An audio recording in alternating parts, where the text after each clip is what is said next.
this lecture, we're going to learn some of the most important standing poses in an asana practice, including Warrior 1, Warrior 2, Reverse Warrior, Extended Side Angle, and Triangle Pose.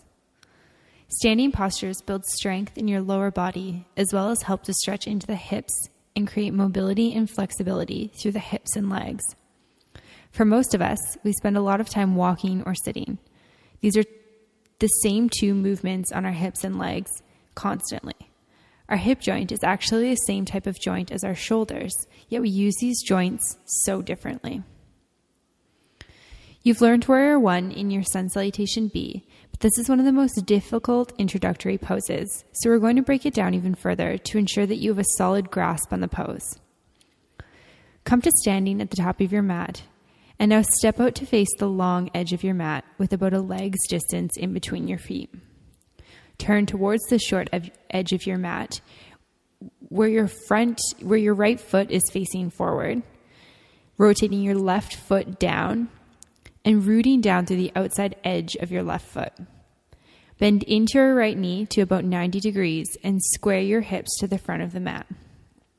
Ensure that your shoulders are stacked over your hips and are also square to the short edge of your mat.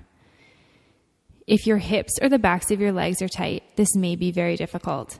It's definitely difficult for me.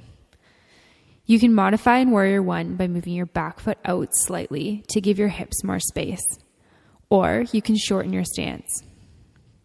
Once you've adjusted, bring your hands to your hips and become stable in Warrior 1. And then as you're ready, reach your arms up to the sky. Find your breath here. Feel the inhale move into your chest as you stand strong like a warrior, and then exhale back out your nose or mouth. Continue for 3 more rounds of breath.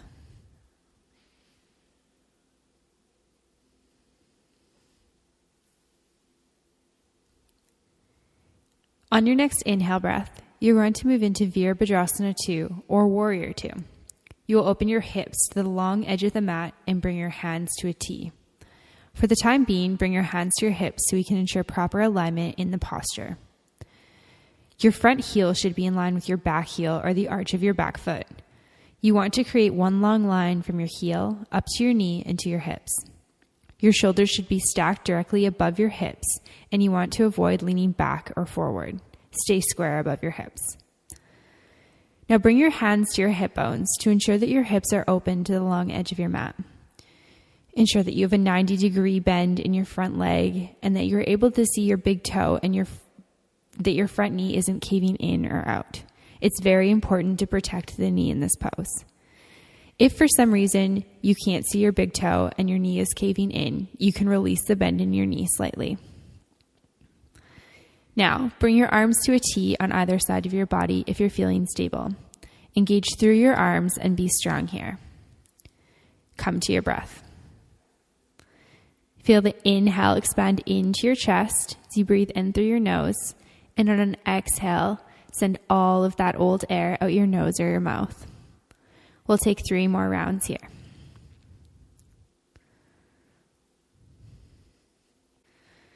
On your next inhale, you're going to flip your right palm up to face the ceiling, and while gazing at your front palm, slide your back arm down your back thigh, engaging in a small back bend and lateral stretch through your right side. Breathing here. This pose is called Reverse Warrior, and is great for stretching out your side body. Inhale deeply into your chest, and on an exhale, you're going to come back through to Warrior 2. Inhale here, and on your next exhale, bring your right elbow to your right knee and reach your left arm up above your ear for extended side angle. Feel a nice long stretch in your left hand side. Continue to breathe here.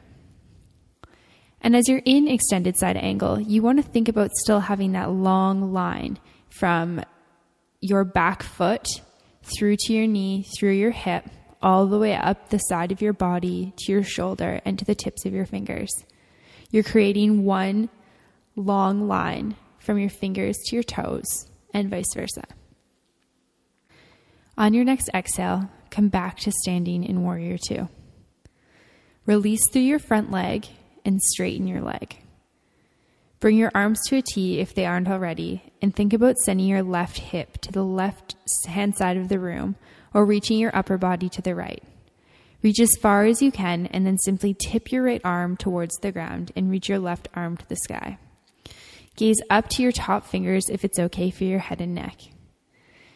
Breathe here in Trikonasana or triangle pose. In this pose, it's important to keep your hips square to the long edge of your mat and not to compromise your hips in order to get to the ground. Instead of making the ground a goal for yourself, just be okay with wherever you're at today. And don't compromise the posture and the proper alignment of the posture simply to touch the ground. It's completely fine if your hand just rests lightly on your shin, or if your hand doesn't even touch your shin at all.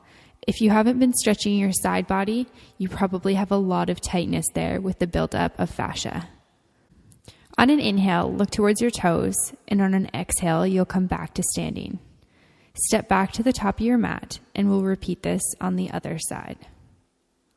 We will begin by moving through Warrior 1 with your left foot forward this time.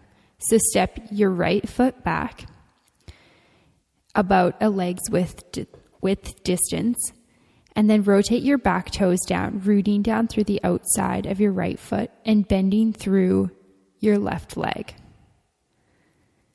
Here you want to square your hips to the front of the mat. Ensure that your shoulders are stacked over your hips once again, and that they're also square to the short edge of the mat or the front of the mat. Once again, if you've got tight hips or tight legs, this may be very difficult. Find your modification once again by either stepping out a little bit so your stance is wider or shortening your stance slightly. Notice if there's a difference between your right and left side. Sometimes it isn't the same between the two of them, and that's okay. Don't judge it, just notice it. As you're ready, bring your hands to your hips and become stable in Warrior 1. And then as you're ready, reach your arms up to the sky and breathe here. Feel the inhales move deeply into your chest through your nose, and then exhale, sending all your air out, back through your nose or mouth. Continue here for 3 more breaths.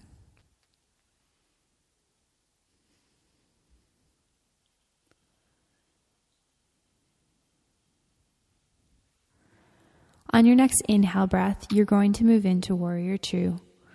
You'll open your hips to the long edge of the mat and bring your hands to a T. For the time being, bring your hands back to your hips so we can set up that proper alignment and posture. You want your front heel in line with your back heel or the arch of your back foot, and create that long line from your back foot all the way to your hips. Once again, ensure that your shoulders are stacked above your hips and avoid leaning backwards or forwards in this posture. Stay square right above your hips. Now bring your hands to your hip bones and ensure that your hips are open to the front edge of your mat. If you have tight hips, this might be extremely difficult. Bear with your body. They'll begin to open up the more yoga that you practice. Now ensure that you have that 90-degree bend in your front foot and that you're able to see your big toe. Your knee isn't caving in or out. Bring your arms to a T and breathe here.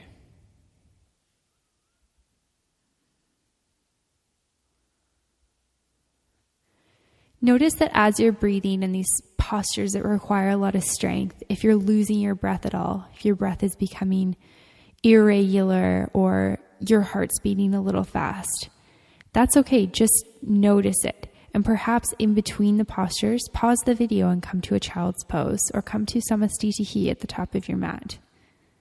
Just ensure that you're listening to your body.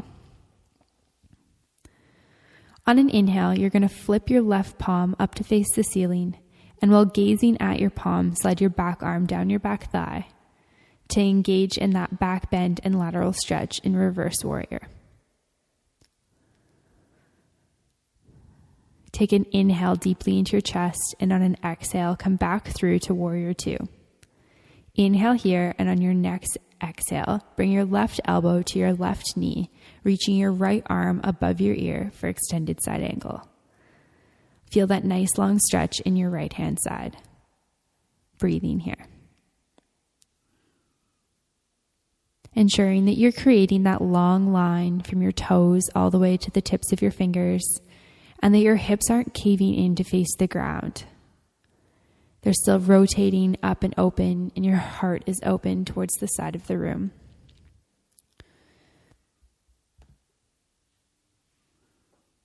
On an exhale, come back to standing in Warrior Two. Release through your front leg and straighten your leg. Bring your arms to that T once again, and think about sending your right hip to the right-hand side of the room while reaching your upper body to the left. Reach as far as you can before you have no choice but to tip over, sending your arms in opposite directions, reaching from the ground to the sky. Gaze up to your upper hand if that's okay for your head and neck. And breathe here once again in Trikonasana or triangle pose. Remembering that once again, it's important to keep your hips square to the long edge of the mat, and it's more important to have proper alignment in the posture than to be able to reach the ground.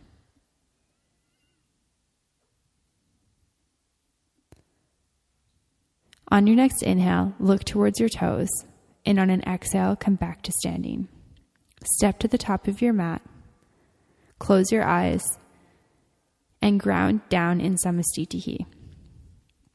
You've now learned the basics for Warrior 1, Warrior 2, Reverse Warrior, Side Angle, and Trikonasana. Congratulations. Continue standing, and we'll move on to our next round of asanas. See you there.